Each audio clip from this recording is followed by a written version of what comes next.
Oi, esse não é mais um vídeo sobre coronavírus. E eu sei que você já assistiu dezenas de vídeos só nesses últimos dias, mas esse vídeo é sobre mim e sobre você também. Então eu desafio você a assisti-lo até o final, porque eu sei que pode mudar completamente a sua vida. Sabe, eu sei que nesses últimos dias não tem sido fácil pra ninguém com todas as notícias que a gente tem escutado. Mas uma coisa me chama a atenção, e a gente escuta muito por aí frases de autoajuda, ou frases conhecidas como confia em Deus, ou eu estou confiando em Deus, Deus é o meu refúgio. O Salmo 91 tem sido declarado muitas vezes. Mas isso é um problema? Não, isso não é um problema.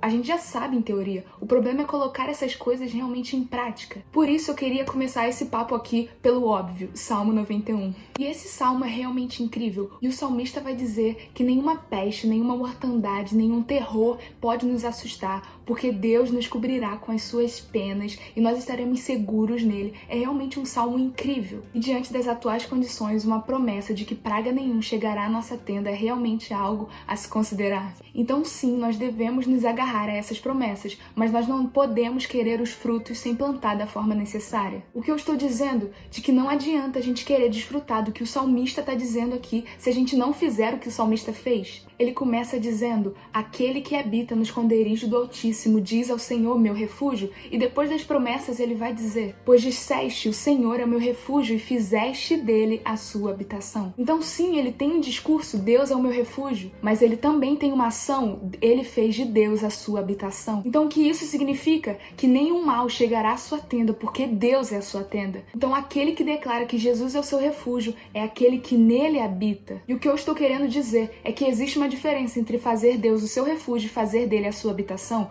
porque o seu refúgio é o lugar que você corre no dia mau, mas a sua habitação, seja num dia bom, seja no dia mau, você continua nela. Aquele que só busca em Deus o seu refúgio é movido pelas circunstâncias. No dia mau ele corre para Deus, mas aquele que faz de Deus a sua habitação, ele encontra em Deus a fonte de tudo, e seja no dia bom, seja no dia mau, ele está em Deus. E como Deus é o seu lar, a sua fonte de tudo, ele não reage, ele age, porque Deus nunca é pego de surpresa. Então quando nós habitamos em Deus, nós conhecemos a Ele, nós entendemos que o coronavírus, o câncer, a crise na economia, nada pega Deus de surpresa, porque Ele continua sendo soberano sobre todas as coisas. Tá, mas você pode me perguntar: e como eu faço de Deus a minha habitação? É simples. Permaneça nele. E como permanecemos nele? Permanecendo na palavra dele. Não para por aí. Certamente sabemos, por meio da sua palavra, que quando nós habitamos nele, nós permanecemos nele, ele permanece em nós. Então vamos permanecer na palavra. Em 1 João, no capítulo 3, no versículo 24, nós vamos ver que Deus permanece em nós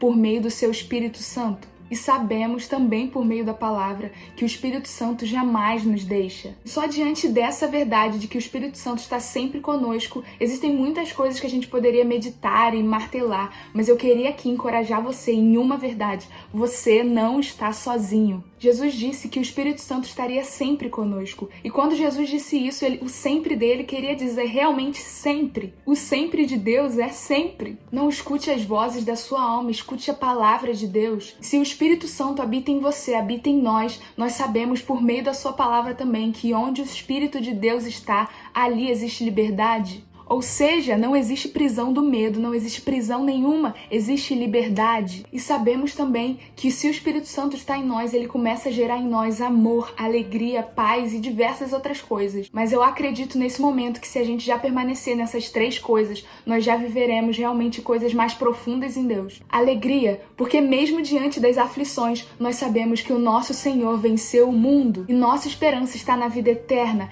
Ele é a nossa fonte de alegria. Paz, mas uma paz que excede todo e qualquer entendimento. Então nem tente entender. Se deixe ser conduzido pelo Espírito para esse lugar de paz, confiança e gratidão, não só pelo que Jesus faz, mas principalmente por quem Ele é. E agora o amor.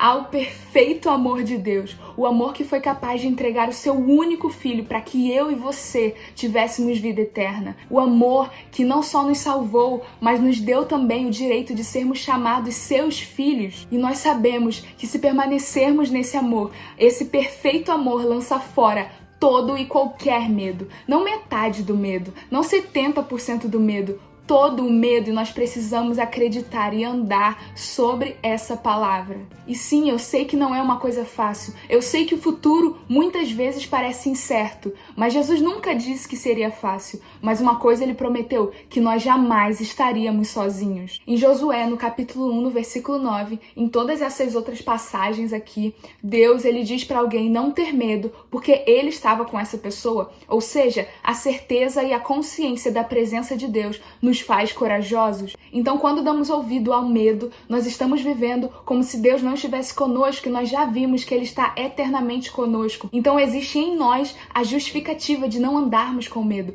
Isso não é sobre esperar, sentir ou ver, mas é sobre escolher, obedecer e crer. Não estou dizendo para você ignorar o que está acontecendo. Sim, nós precisamos ser pessoas informadas, nós precisamos saber o que está acontecendo com o mundo, mas nós não podemos dar mais ouvidos à tempestade do que a voz que acalma toda e qualquer tempestade. Nós já vimos que o Espírito Santo está em nós. Em Romanos 8, a palavra vai dizer que ter a mente conduzida pelo Espírito resulta em paz e vida, e que todos aqueles que são guiados pelo Espírito são filhos de Deus, e que não nos foi dado um espírito que nos torna escravos medrosos, mas nos foi dado um espírito que nos torna filhos por adoção. Ou seja, não tem por que temermos se o soberano sobre todas as coisas é o nosso Pai. E ele diz que faz todas as coisas cooperarem para o nosso bem. Não metade das coisas, não 90% das coisas. Todas as coisas cooperam para o bem daqueles que amam a Deus. Então não tema o dia mau, não tema as tempestades, não tema o futuro, porque nada, nem o que existe, nem o que pode um dia existir,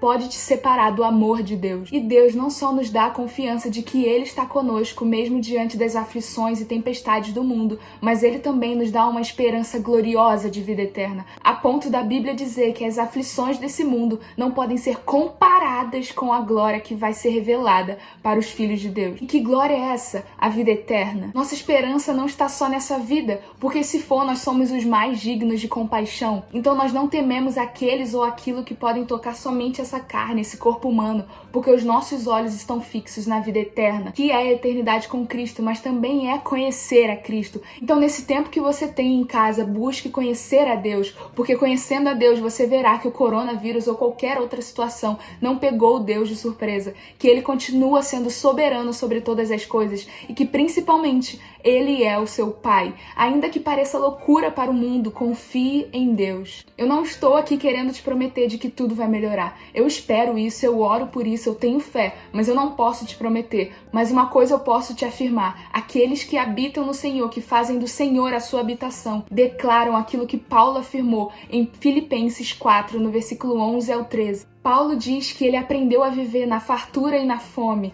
na perseguição e quando ele era honrado. E no final ele diz: tudo posso naquele que me fortalece. E eu sei, o futuro pode ser incerto, as coisas podem ser difíceis, nós não sabemos o que o futuro nos espera, mas nós sabemos que nós jamais estaremos sozinhos e, principalmente, tudo nós podemos com aquele que nos fortalece. Mas ainda assim, você pode estar se sentindo muito preocupado com o futuro, em pânico, apreensivo, com medo. Ou você pode até dizer: Alessa, eu entendo tudo isso, mas eu não consigo. Eu já tentei, mas eu não consigo. Eu não sinto esse amor, essa alegria, essa paz, eu não consigo. Cara, eu quero te dizer, respire e confie nas palavras de Deus. Você pode não acreditar em mim, mas escolha confiar, escolha acreditar naquele que é impossível que minta, aquele que é a própria verdade. Talvez você continue com os mesmos sentimentos e pensamentos. Isso é normal, a nossa natureza humana. Mas lute contra eles com a arma certa. E como nós combatemos uma mentira? Com a verdade. Então, se necessário for,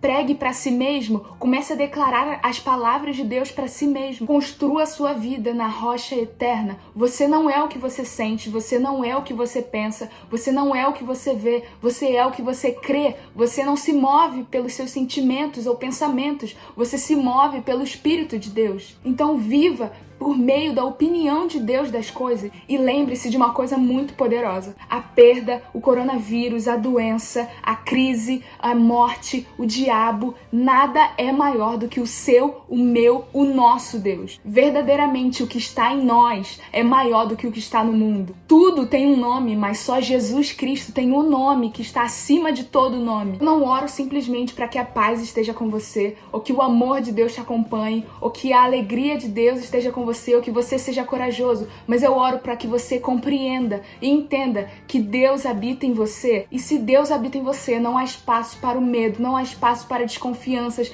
não há espaço para prisões. Tenha fé nisso. Não é sobre sentir ser corajoso, mas é sobre crer ser corajoso, porque você jamais está sozinho. Nossa fonte não é a paz, não é a coragem, não é a alegria. Nossa fonte é o próprio Senhor. E habitando nele, fazendo dele a nossa fonte de tudo, nós podemos declarar como salmista: Deus é o nosso refúgio. Eu tenho certeza que Deus está falando com você, então obedeça a sua voz e descanse nele, no dia bom e no dia mau. Faça dele não só o seu refúgio no dia mau, mas faça dele a sua habitação, a sua fonte de tudo. Seja no dia incrível, mas seja no dia mau também. E viva esse amor que nos dá esperança abundante mesmo em dias como esses, que são de tempestades, que são de dúvidas. Então medite nessas palavras. Deus não pode mentir, nada do que está aqui é mentira.